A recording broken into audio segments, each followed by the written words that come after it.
Water polo is a sport that goes as far back as the mid-1870s. The sport started in England and was introduced to swimming clubs and swimming associations. The original rules of the game were developed in Great Britain by a man named William Wilson. He was a Scottish swimming coach in 1890.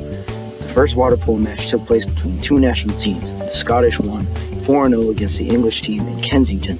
Between 1890 and the 1900s, the water polo game spread so rapidly throughout Europe that it triggered several tournaments in Germany, Austria, France, Belgium, Hungary, Italy. Following the rules developed in England in the 1900s, men's water polo made its first appearance in the Olympic Games in Paris.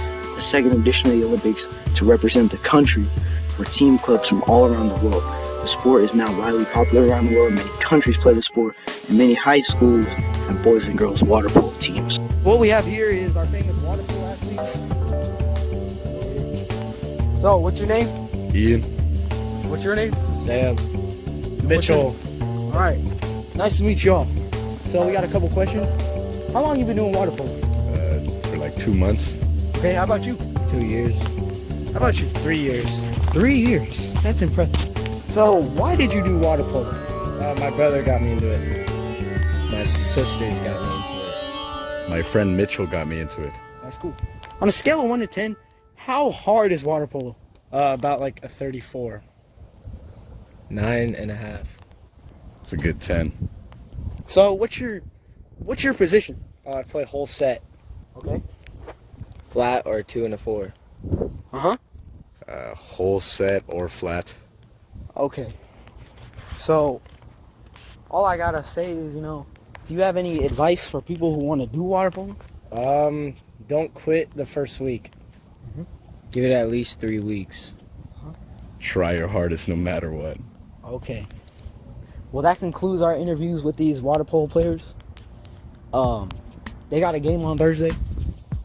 Show up, As you can see, I have just interviewed 3 fine, young, distinguished water polo athletes who all 3 said that water polo is a very hard sport, which is no surprise because water polo is voted the 5th hardest sport according to some website called thetop10s.com.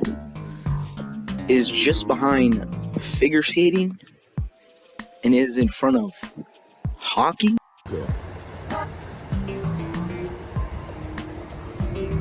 So, this is the pool area. This is where all the water polo kids, they practice. They get all their drills in, swimming. There's a couple drills that they do. Egg beating, side strokes, bulldogs. I'll show them on screen, so you know. But, yeah, it's basically it. There's 2 goals, one opposing side. Come over here. That's the 3-meter line. When you're in the 3-meter line, you're not allowed to pass it to the player when they're in the 3-meter line. So if you have the ball right over here, like let's just say, and some dude's right there in the 3-meter line, you cannot pass it to them. And yeah, the pool is about this long.